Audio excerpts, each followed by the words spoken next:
1 de septiembre. San Gil, abad. La leyenda de San Gil, Aegidius, una de las más famosas en la Edad Media, procede de una biografía escrita en el siglo X. De acuerdo con aquel escrito, Gil era ateniense por nacimiento. Durante los primeros años de su juventud, devolvió la salud a un mendigo enfermo, en virtud de haberle cedido su capa, tal como había sucedido con San Martín.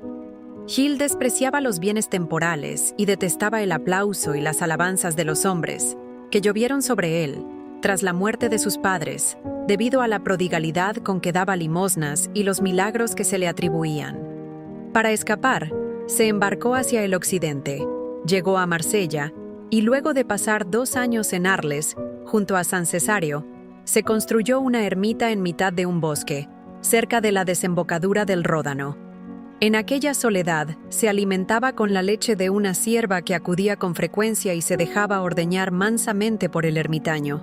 Cierto día, Flavio, el rey de los godos, que andaba de cacería, persiguió a la cierva y le azuzó a los perros, hasta que el animal fue a refugiarse junto a Gil, quien la ocultó en una cueva, y la partida de caza pasó de largo frente a ella, incluso los perros que parecían haber perdido el olfato. Al día siguiente, se reanudó la cacería y la cierva fue nuevamente descubierta y perseguida hasta la cueva, donde la ocultó el ermitaño y donde se volvía invulnerable. Al tercer día, el rey Flavio llevó consigo a un obispo para que presenciara el suceso y tratase de explicarle el extraño proceder de sus perros. En aquella tercera ocasión, uno de los arqueros del rey disparó una flecha al azar a través de la maleza que cubría la entrada de la cueva. Cuando los cazadores se abrieron paso hasta la caverna, encontraron a Gil herido por la flecha y a la cierva echada a sus pies. Flavio y el obispo instaron al ermitaño para que diera cuenta de su presencia en aquellos parajes. Gil les relató su historia y al escucharla, tanto el monarca como el prelado le pidieron perdón por haber alterado la paz de su soledad, y el rey impartió órdenes para que fuesen en busca de un médico que le curase la herida de la flecha. Pero San Gil rehusó aceptar la visita del doctor. No quiso tomar ninguno de los regalos que le presentaron los de la partida real, y rogó a todos que le dejasen tranquilo en su solitario retiro.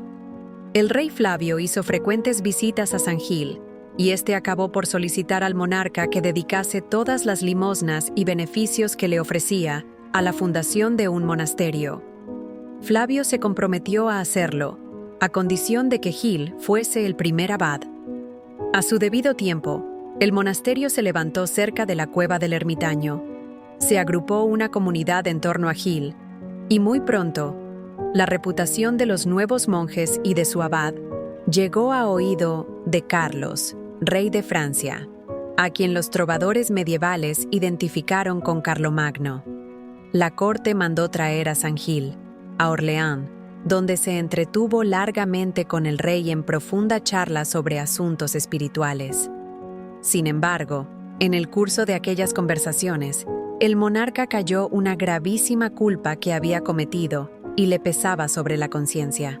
El domingo siguiente, cuando el ermitaño oficiaba la misa y, según la costumbre, oraba especialmente por el rey durante el canon, apareció un ángel del Señor que depositó sobre el altar un rollo de pergamino donde estaba escrito el pecado que el monarca había cometido.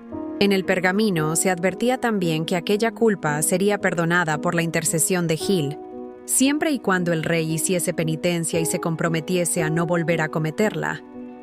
Al terminar la misa, Gil entregó el rollo de pergamino al monarca, quien, al leerlo, cayó de rodillas ante el santo y le suplicó que intercediera por él ante Dios. A continuación, el buen ermitaño se puso en oración para encomendar al Señor el alma del monarca, y a éste le recomendó, con dulzura, que se abstuviese de cometer la misma culpa en el futuro. Después de aquella temporada en la corte, San Gil regresó a su monasterio, y al poco tiempo, partió a Roma para encomendar sus monjes a la Santa Sede. El Papa concedió innumerables privilegios a la comunidad, y, al monasterio, le hizo el donativo de 2 portones de cedro tallados con primor. A fin de poner a prueba su confianza en Dios, San Gil mandó arrojar aquellas 2 puertas a las aguas del Tíber. Se embarcó en ellas y, con viento propicio, navegaron por el Mediterráneo hasta las costas de Francia. Recibió una advertencia celestial sobre la proximidad de su muerte y en la fecha vaticinada, un domingo 1 de septiembre, dejó este mundo, que se entristeció por la ausencia corporal de Gil, pero en cambio, llenó de alegría los cielos por su feliz arribo. Este relato sobre San Gil y otros que circularon durante la Edad Media y que son nuestras únicas fuentes de información, resultan completamente indignos de confianza. Es evidente que algunos de sus pormenores son contradictorios y anacrónicos. Además, la leyenda está asociada con ciertas bulas pontificias que, como ahora se sabe, fueron fraguadas para servir a los intereses del monasterio de San Gil, en Provenza. Lo más que se puede saber sobre San Gil es que debe haber sido un ermitaño o un monje que vivió cerca de la desembocadura del Ródano, en el siglo VI u VIII, y que el famoso monasterio que lleva su nombre afirma poseer sus reliquias. La historia de la sierva se relaciona con varios santos, de entre los cuales San Gil es el más famoso y durante muchos siglos uno de los más populares. Se le nombra entre los 14 santos auxiliadores, el único entre ellos que no fue mártir, y su tumba, en el monasterio, fue centro de peregrinaciones de primerísima importancia que contribuyó a la prosperidad de la ciudad de Saint-Gilles durante la Edad Media hasta el siglo VIII, cuando quedó convertida en ruinas durante la cruzada contra los albigenses.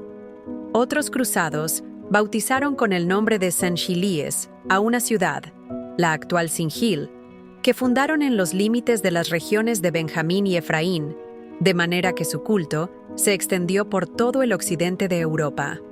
En Inglaterra había 160 parroquias dedicadas a él. Se le invoca como protector de los tullidos, mendigos y herreros. Juan Lydgate, un monje poeta de Bury, le invocaba así en el siglo XV. Gil, santo protector de pobres y lisiados, consuelo de los enfermos en su mala suerte, refugio y escudo de los necesitados, patrocinio de los que miran a la muerte. Por ti, los moribundos vuelven a la vida,